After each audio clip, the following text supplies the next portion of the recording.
திரு பாலச்சந்திரன், இந்துத்துவ எதிர்ப்பு ஒரு பக்கம், இனவெறுப்பு இன்னொரு பக்கம், இந்த ரெண்டு விதமான பார்வையை எப்படி புரிஞ்சுக்கலாம்? திரு பாலச்சந்திரன் இணைப்புல இருக்கீங்க? இருக்கிறேங்க. இதுல நான் ரெண்டு விஷயம் பாக்குறேன். சுப்ரீம் கோர்ட்ல வழக்கு நடந்து, ரெண்டுலயுமே வழக்கு நடந்தது. இந்த முல்லை பெரியார் பத்தி வழக்கு நடந்துச்சு, இந்த கௌதர கொடுமை பத்தியும் வழக்கு நடந்தது. சுப்ரீம் கோர்ட் ரெண்டுலயுமே தீர்ப்பு சொல்லியிருக்கு. அந்த தீர்ப்புல ரொம்ப தெளிவாக சொல்லியிருக்கு. இந்த மாதிரி இது பண்ணாங்க, இடைஞ்சல் பண்ணாங்க, கர்ப்பிணமான ஒரு பெண்ணை வன்புணர்வு கொண்டாங்க, அந்த குழந்தை இறந்து போச்சு. இது எல்லாம் சுப்ரீம் கோர்ட் தீர்ப்பு, நடந்தவைகளை பற்றி சுப்ரீம் கோர்ட் தீர்ப்பு. இதே மாதிரி முல்லை பெரியாரை பற்றி சுப்ரீம் கோர்ட் தீர்ப்பு அந்த அடை ஸ்ட்ரென்தண்டா இருக்கு. இது மாதிரி தேவையற்ற வந்திகளை எல்லாம் கிளப்பாதீங்கன்னு தீர்ப்பு இருக்கு. இப்ப இவங்க ஒரு பக்கம் சுப்ரீம் கோர்ட் தீர்ப்புப்படி இவங்க எடுக்கப்பட்ட இதெல்லாம் கட் பண்றதுக்கு ரெடியா இருக்காங்க. ஏன்னா 150 கோடி ரூபாய் போட்டு படம் எடுத்திருக்காங்க, பணம் அவங்களுக்கு திரும்ப வரணும், அங்க எதிர்ப்பு வருதுன்னு சரி நாங்க அத்தனையும் கட் பண்ணிடுறோம்னு சொல்லிட்டாங்க. சுப்ரீம் கோர்ட் உறுதிப்படுத்தின நிகழ்வுகளுடைய அடிப்படையில கற்பனை கதை ஒண்ணு எழுதியிருக்காங்க. எல்லா இடத்துலயும் அது மாதிரி கற்பனை கதை எழுதுறது உண்மைதான். ஏதாவது உன்னுடைய அடிப்படையில பொன்னியின் செல்வன் ஆதித்த கரிகாலன், அருண்மொழிவர்மன், வந்தியத்தேவன் 3 பேர் வச்சுக்கிட்டு அவர் ஒரு கதையை கிளப்பி விட்டாரு. கல்கி அந்த கதையில இன்னும் மசாலா சேர்த்து விட்டாரு, மணிரத்னம், இது மாதிரிலாம் பண்ணுவாங்க. இங்கேயும் அது மாதிரி அடிப்படை, அதாவது பொன்னியின் செல்வன் ராஜராஜ சோழன் இருந்தது உண்மை, அவன் ஒரு பெரிய சோழ சாம்ராஜ்யத்தை ஸ்தாபித்தது உண்மை. அந்த அடிப்படையை வச்சுக்கிட்டு அவங்க ஒரு கற்பனை கதை எழுதினாங்க. அதே மாதிரி சுப்ரீம் கோர்ட்ல உறுதிப்படுத்தப்பட்ட தகவல்களை அடிப்படையாக வைத்து இவர்கள் ஒரு கதை புனையும் பொழுது, அதே சமயம் சுப்ரீம் கோர்ட்டால் உறுதிப்படுத்தப்பட்ட ஒரு தகவலை பொய்யாக சித்தரிப்பது எப்படி சரியாகும்? அப்ப இவங்க யாருக்கு பயப்படுறாங்க? இவங்க பணத்துக்கு பயப்படுறாங்க. பணத்துக்காக படம் எடுக்க வந்தாங்க. அந்த பணத்துக்கு இடைஞ்சல் வருதுன்னு சொன்னோம்னா நம்ம நியாயமாவே சொல்லியிருந்தா கூட அது வேண்டாம், கட் பண்ணிடுவோம். இங்க உள்ளவங்க தமிழர்கள் இங்குள்ள தமிழர்கள் ஒன்றாதல் கண்டார் அப்படின்னு சொல்லி பாரதாசன் பாடின அந்த இயக்கம் இன்னைக்கு இருக்கு. வீரத்தமிழன் வெறிகொண்டு எழுந்தான், உறக்க கேட்டான் உயிரோ நம் தமிழ், அகிலம் கிழி ஆமாம் என்றனர், ஒற்றுமை என்றான் நற்றேன் என்றனாரு. அந்த ஒற்றுமை நம்மகிட்ட இல்ல. ஒரு சைட் ஸ்டோரியா இருக்கலாம், ஆனா அதுல ஒரு விஷயம் தான் பரப்புறாங்க. அது தப்பு. ஏற்கனவே இவருக்கு ஒரு ஹிஸ்டரி ஒன்று இருக்கு, இந்த பிருத்திவிராஜுக்கு இது மாதிரி ஒரு விஷயத்தை பரப்புனது. அப்ப தமிழர்கள், இப்ப எனக்கு ஒரு கேள்வி, தமிழர்கள் அப்படின்னா ஈவியா? அவங்கள பத்தி என்ன வேணாலும் பண்ணிட்டு போலாமா? நீங்க உண்மையான நடந்த சம்பவத்தை அடிப்படையா வச்சு எழுதுனத மடன்னு கட் கொடுக்கறதுக்கு ரெடியா இருக்கீங்க, பேரை கொண்டு மாத்துறதுக்கு ரெடியா இருக்கீங்க.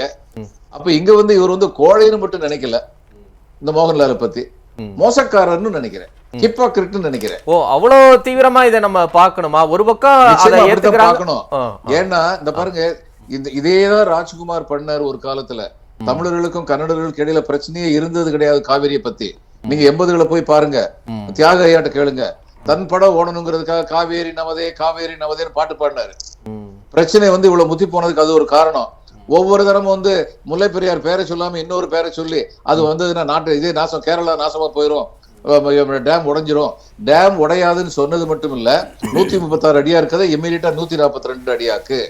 பேபி டேமை கன்ஸ்ட்ரக்ட் பண்ணதுக்கு அப்புறம் 152 ஆக்குனாங்க. உண்மையில என்ன நடந்துச்சு? இவங்க எல்லாரும் அங்க ரிசார்ட் கட்டி வச்சிருக்காங்க. அந்த ரிசார்ட் கட்டி வச்சவங்க அத்தனை பேர் மேலும் இப்ப கேஸ் பண்ணணும். ஏன்னா நீர்நிலை ஆக்கிரமிச்சு பண்ணிருக்காங்க. யாருக்கும் அந்த தைரியம் இல்ல, யாருக்கும் அந்த இது இல்ல, டிட்டர்மினேஷன் இல்ல. அந்த மாதிரி ரிசார்ட் கண்டல நிறைய பேர் கேரளா சினிமா துறையை சேர்ந்தவங்கன்னு சொல்லப்படுது. இதெல்லாம் பாதிக்கப்படுறது யாரு? 10 லட்சம் மக்களுடைய வாழ்வாதாரம் பாதிக்கப்படும். முல்லை பெரியாருக்கு இடைஞ்சல் வந்ததுன்னா 1 கோடி மக்களுடைய நீர் ஆதாரம் பாதிக்கப்படும். இது லேசான விஷயமா? எனக்கு இவங்களை பத்தி என்ன வருத்தம்னா, இந்த மோகன்லாலுக்கு என்ன தைரியம் இருந்தது? ஒரு தைரியம் இல்லையே இதுல.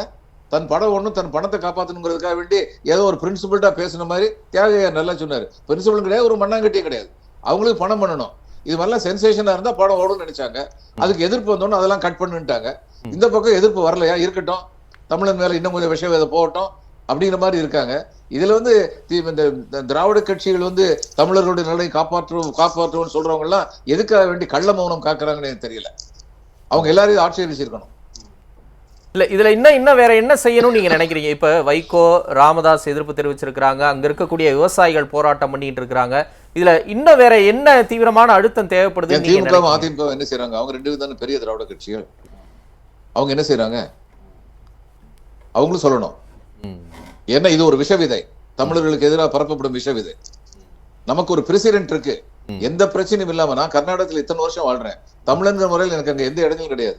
கன்னடியர்கள் பை நேச்சர் சாஃப்ட் பீப்புள். அவங்களுடைய அபார்ட்மெண்ட் பக்கத்துல வந்து கோயிலுக்கு போறதுக்கான ஒரு கோயில், அந்த கோயிலுக்கு போறதுக்கு தேவையான பூக்கடை, இந்த மாதிரி ரொம்ப எளிமையான ஆசையோட வாழ்றவங்க.